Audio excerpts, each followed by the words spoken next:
Hi ladies, this is Jay. Welcome back to my channel. Today I'm coming to you to show you my process of customizing my unit from beginning to end, and I'll be using the hair that I purchased from the AliExpress vendor by the name of Ali Pearl. So I will be doing a two-part video. This video will be customizing the hairline, bleaching the knots, and all of that good stuff. And the next video will be at the actual install of the unit using the hot glue gun method. So if you'd like to see my process of constructing my unit from beginning to end with my 360 frontal and my 3 bundles, please stay tuned. Okay, let's start off by getting rid of those black dots on the frontal. See those dots there? You want to get rid of those because they look like small ants. So in order to get rid of them, you want to spray away those flyaway hairs to get those out of the way. So you'll need a water bottle with liquid in it, and go ahead and comb those flyaway hairs out of the way, and then turn the frontal inside out to place it on the mannequin head. Y'all, if you could see the bloopers of me trying to put this frontal on the mannequin head, you guys would think I'm so slow. So anyways, comb that hair out of the way. You can either braid it or put it into a ponytail to ensure that it's out the way, whatever you choose.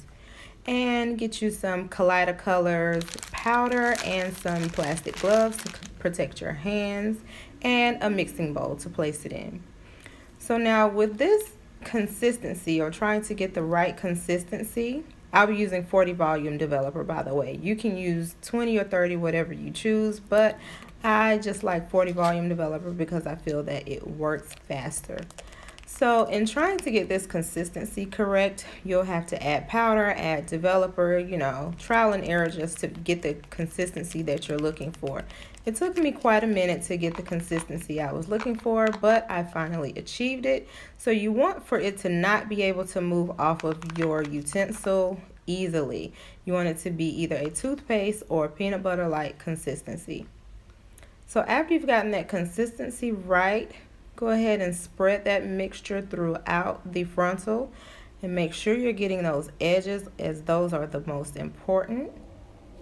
And yes, I am using a butter knife or a plastic knife because it just works best for me. It works better than using a brush because I don't want to press down too hard. So that's another thing, you want to make sure you are not pressing down too hard because you do not want that mixture to seep through the knots and onto the hair, because trust me, it is a pain to try to correct it.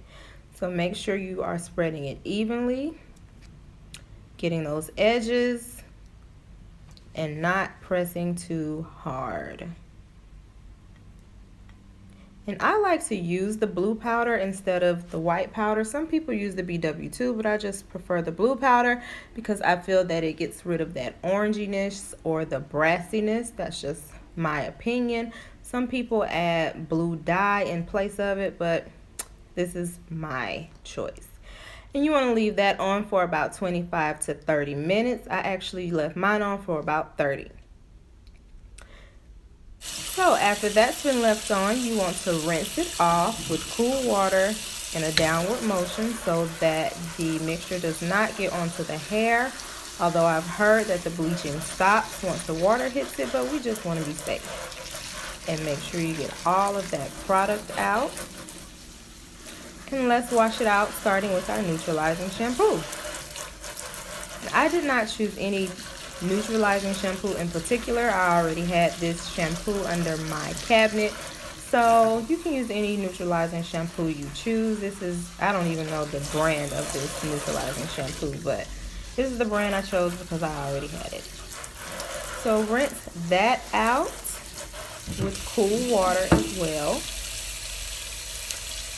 Make sure the hair is not dripping, and move on to the Shimmer Lights color correcting shampoo. Now this should help get out the rest of the brassiness.